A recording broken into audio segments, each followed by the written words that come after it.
Ξεκινά. Τι πρόβλημα είχαμε?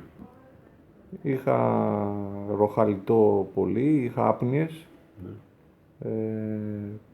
50% του ύπνου και μετά το χειρουργείο